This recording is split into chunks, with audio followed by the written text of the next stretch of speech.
In 1998, we were working on a record called Underdog. We were writing the record, and I'd met up with a friend of mine who we'd known for a while. He was from Texas. He was a photographer, and he was obviously different. He looked different. He'd lost a lot of weight, dyed his hair, and just kind of looked like he was going through some stuff. And I was like, man, what's happening? And he was like, man, you know, my wife has left me, and I'm messed up. It kind of took me by surprise, so I gave him a big hug. I invited him to come to Nashville and hang out. I remember sitting around the coffee table one afternoon, we were talking, and he was literally crying and just like, you know, this is one of the lowest points of my life. I'm just so desperate. He started to get this glimmer of hope in his eyes, and he was like, you know what though, this is the closest I've ever been to Jesus in my whole life.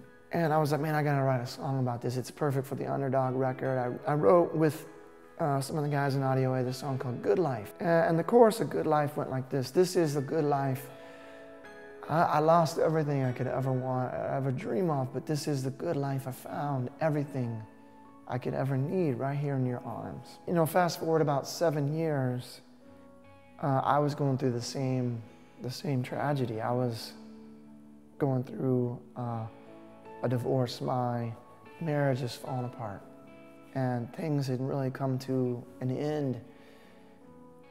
And me and a friend of mine packed up half of the furniture in our house and put it into a U-Haul truck, and I watched my wife drive away. And it was, you know, so surreal. I walked back into the house. I remember laying down on the floor, and, you know, for the first time I cried myself to sleep. I remember the sun coming in the window and waking me up in the morning, and I'm like, oh man, I don't want to do this, you know, but life goes on. And I remember thinking to myself as I walked down the steps and I looked out at my Bronco. I was this older truck out there. I was thinking, this is the first day of the rest of my life, and it was really freezing cold. And I remember thinking that my truck wasn't going to start. And I was like, God, I need to know you're here right now. And I put the keys in the truck, and I prayed one more time, and I turned the ignition over, and boom, you know, the truck started up.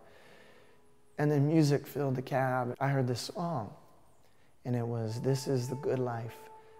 I lost everything I could ever want or ever dream of, but this is the good life. I found everything I could ever need right here in your arms.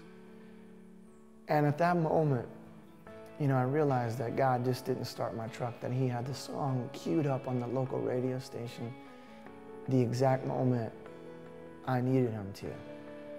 And all the doubts and fears and frustrations that I was thinking about just kind of got washed away, and he said, I got you. And there in that Bronco on that really freezing cold Tennessee morning, I'd never felt so warm in my whole life. And I realized that everything was going to be all right.